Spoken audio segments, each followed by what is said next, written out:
हाय students, mock test paper March 2023 उसके ऊपर हम डिस्कशन करेंगे। So case study on companies act on chapter number 6 जिसका नाम चार्जेस आप सारे जानते हो। और ये केस स्टडीज है क्योंकि ये चैप्टर 6 जो आता है सेक्शन 77 से 87 में आता है। तो इन तीन सेक्शन के ऊपर मेनली कह लीजिए 77, 78, 82 के ऊपर बात हो रही है।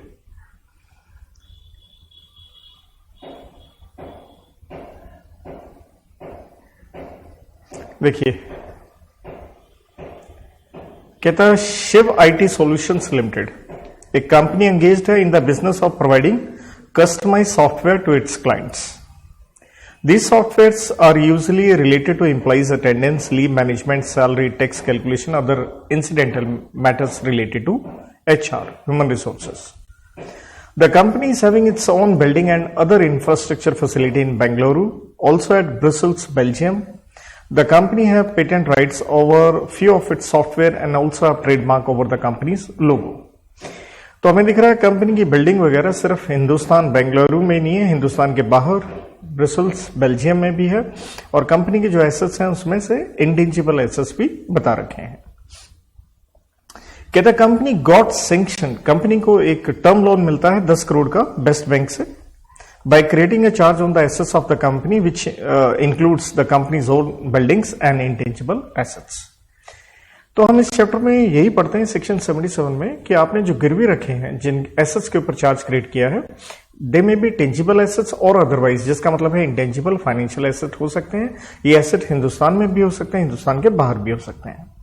कहता charge should have been created within the time prescribed, जो कि हम सेक्शन 77 के अंदर पढ़ के आते हैं कि भैया उसके अंदर होना चाहिए। हाउएवर कंपनी ने क्या नहीं करवाई, इसकी रजिस्ट्रेशन नहीं करवाई। During the course of secretarial audit of the company, secretarial audit जो करता है वो सीएस करता है, और जिसका मतलब होता है क्या लीगल कंप्लायंसेस हुए हैं या नहीं। सेक्रेटेरियल ऑडिट हम पढ़ते हैं कंपनीज एक्ट में अंडर सेक्शन 204 के अंदर। कहते it came to the knowledge of CS in practice that the charge कि आपने क्या नहीं करवाई, सेक्शन 77 के मुताबिक जो हमारा टाइम पीरियड है उसमें आपने रजिस्ट्रेशन नहीं करवाई है।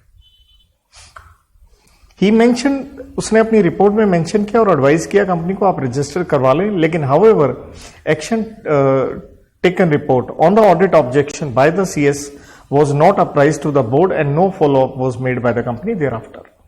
लेकिन इसके ऊपर ना तो बोर्ड को बताया गया, ना ही कंपनी की तरफ से कोई एक्शन लिया गया। अब क्या होता है, banks concurrent auditor and statutory auditor, मतलब जिस बैंक से लोन गया उसका ऑडिटर भी और कंपनी का जो ऑडिटर है, उन्होंने इस चीज को फाइंड आउट किया और कहा कि since charge was not created by the company, hence this advance be treated as clean advance, जिसका मतलब है एक तरह से अनसिक्योर्ड, क्योंकि आपने रजिस्ट्रेशन नहीं करवाई। और and interest rate of clean, कहता है इसका इंटरेस्ट रेट होगा 22%, जबकि नॉर्मल रेट 11% था ब्याज का लोन के ऊपर। Should be applied from the date of disbursement on the outstanding amount till date. Bank ने एक प्रोफेशनल से भी पूछा whether it can get the charge registered at its own.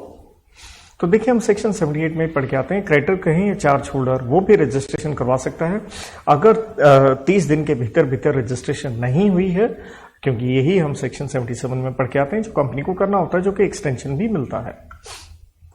Bank ने अप्लाई किया for registration of charge which was considered bye registrar and the registration of creation of charge was granted, और ये grant हो जाता है। Bank in order to address the audit objections applied the interest rate of 22% on the outstanding amount। Company इस चीज से aggrieved है with the decision of the bank and managed to liquidate the term loan। Company ने loan वापस कर दिया by raising funds from other sources and filed satisfaction of charge, जो कि हम सेक्शन 82 में पढ़ते हैं। अब इस केस स्टडी के ऊपर हमें कुछ ज्यादा प्रश्न नहीं दिख रहे, हमें नजर आ रहे हैं यहाँ पे सिर्फ 2 क्वेश्चन। पहला क्वेश्चन कहता है The company can create charge in favor of the lender on the assets which are obviously, जैसे मैंने कहा, it may be tangible or otherwise in India or outside India। तो यहां कह रहे हैं tangible assets सिर्फ इंडिया, ये तो गलत हो गया। Be intangible assets and situated, ये भी गलत है। Assets that are tangible or otherwise and situated in India या बाहर। तो यहां पे हमें सी ऑप्शन बेटर नजर आ रही है, डीबी आप देख सकते हैं। Assets that are tangible or otherwise and situated in India only, नहीं हिंदुस्तान के बाहर भी हो सकता। सो स्वाभाविक है यहां आंसर क्या हो गया, option number C as per section 77। Next question कहते हैं where the company fails to get registration of charge whether the bank in whose favor the charge was to be created can move the application for creation of charge। मैंने पहले coat किया section 78 में, yes bank यहां पे 30 दिन के भीतर अगर नहीं होता तो वो अप्लाई कर सकता है और फिर आरओसी एक 14 दिन का नोटिस होता है उसके मुताबिक रजिस्ट्रेशन कर देता है। तो हमें आंसर ऑब्वियसली यस और नो में से देखना चाहिए, तो पहले तो नो लिखा है ये तो गलत हो जाएगा। और बी अगर आप देखते हैं कि अगर कंपनी ने रजिस्टर नहीं करवाया the lender suo motu can not move, ये भी गलत है क्योंकि आप जा सकते हैं 78 में आपकी पावर है। The borrower company can be held liable to pay the penalty only, obviously penalty लगती है, लेकिन क्वेश्चन तो ये है क्या लेंडर जो बैंक है वो चार्ज क्रिएट कर सकता है या नहीं। तो आंसर क्या रहेगा, यहाँ डी निकलना चाहिए। Yes the lender can move the application for registration in its favour if the borrower do not gate the charge registered with in the prescribed time. So I will go with option number D.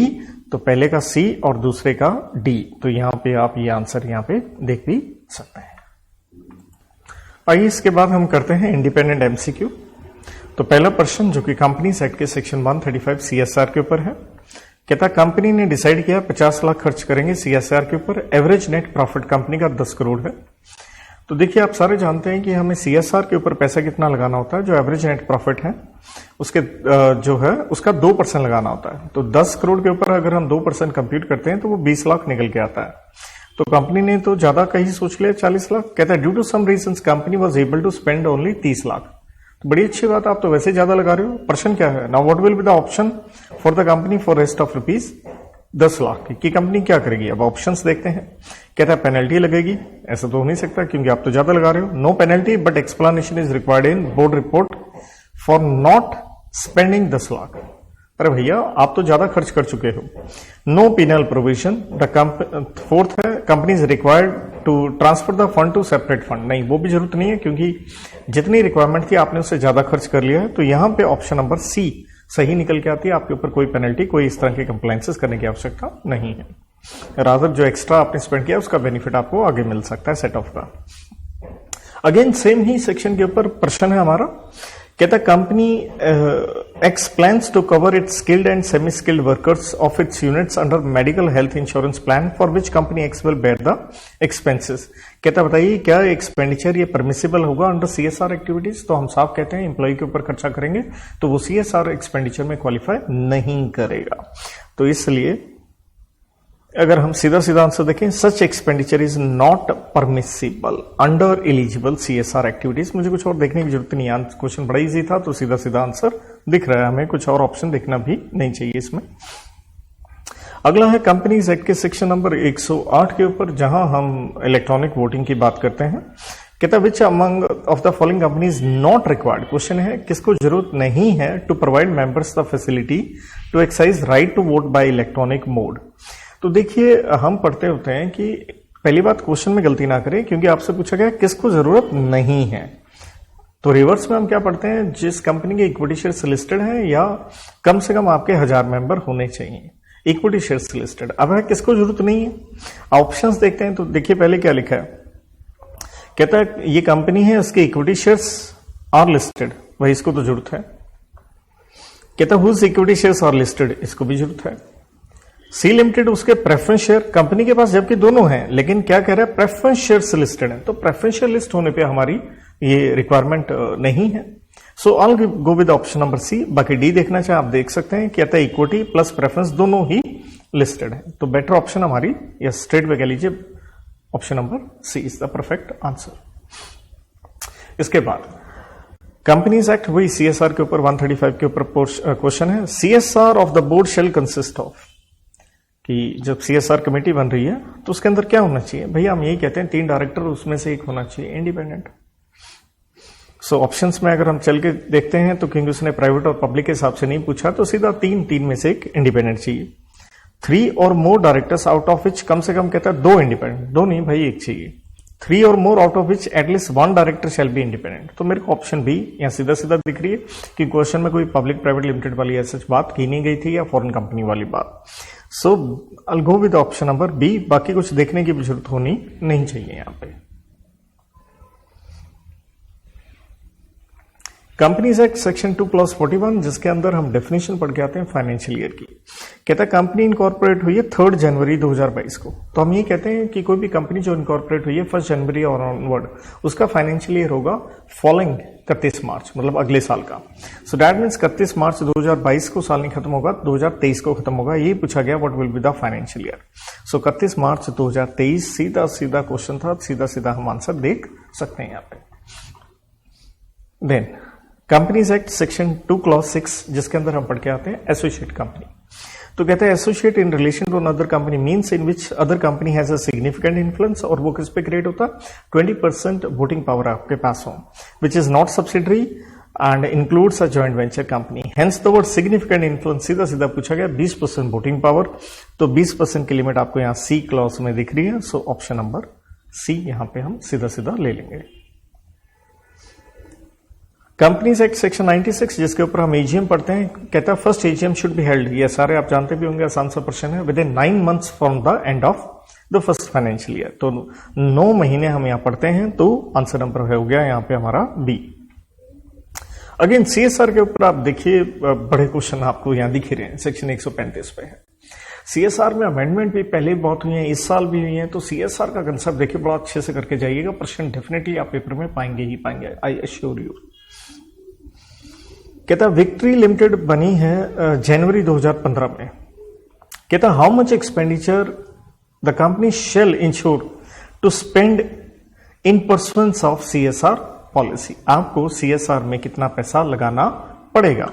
तो देखिए ये भी simple सा हम पढ़ते हैं कि भैया 2% होता है, और एवरेज नेट प्रॉफिट कितने हैं पिछले 3 साल का, उसने सीधा सीधा पूछ लिया। इसलिए इनकॉर्पोरेशन कब हुआ ये सिर्फ कंफ्यूज करने के लिए कह रहा है, क्योंकि अगर आप ऑप्शंस में देखेंगे तो हमें सीधा सीधा पूछ रहा है कि पहले पॉइंट में क्या लिखा है कि हर साल 2% एवरेज ग्रॉस प्रॉफिट, ये तो गलत हो गया। The company to ensure in every financial year at least 2% of average net profit of company made during the 3 preceding financial year, ये सीधा सीधा आंसर हमें ठीक दिख रहा है। ये 1% तो हो ही नहीं सकता, ये आप सारे जानते हैं। So will go with option number B. Then section 139, जिसके ऊपर हम अपॉइंटमेंट ऑफ ऑडिटर पढ़ के आते हैं। कहता है बर्थडे कार्ड लिमिटेड एक लिस्टेड कंपनी है और कैन अपॉइंट और रीअपॉइंट मिश्रा एंड एसोसिएट्स, ध्यान दीजिएगा ये एक फर्म ऑफ चार्टर्ड अकाउंटेंट है एज देयर स्टैट्यूटरी ऑडिटर। देखिए आप लिस्टेड कंपनी है तो यहां से आप समझ गए होंगे 139 2 लगता है कि आपका जो टेन्योर है डायरेक्टर का या रोटेशन कह लीजिए, आप फर्म है अगर चार्टर्ड्स की तो हम क्या दे सकते हैं 2 टेन्योर 5-5 साल के, इसलिए सीधा सीधा आंसर हो गया 2 terms of 5 consecutive years. We'll go with option number D. Then companies act 144, जहां हम कहते हैं प्रोहिबिटेड सर्विसेज जो ऑडिटर रेंडर नहीं कर सकता, तो उसमें नॉर्मली मैं कोड की से करवाता हूं, आप जो मुझसे पढ़े हैं जानते भी होंगे। बीडी मार नाम की कोड की हमारी। तो पहला है design and implementation of financial information system, BD D आ गया, ये वही वाला पॉइंट था।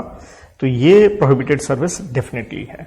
बाकी आप देखना भी चाहें, कहता है रिपोर्ट टू मेंबर्स, ऐसा कुछ नहीं है। Accounting standards, reporting of fraud, straight way it is option number ए।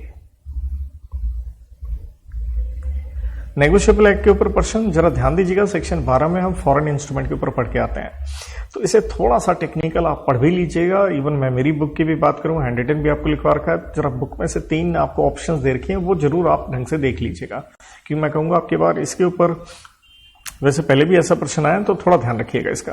कहता बताइए इनमें से कौन सा will not be considered as foreign instrument. ये कहा, ये नहीं पूछा फॉरेन इंस्ट्रूमेंट है, नेगेटिव है, इनमें से किसको हम नहीं मानेंगे। तो टेक्निकली हमें यहां चलना पड़ेगा, राइट।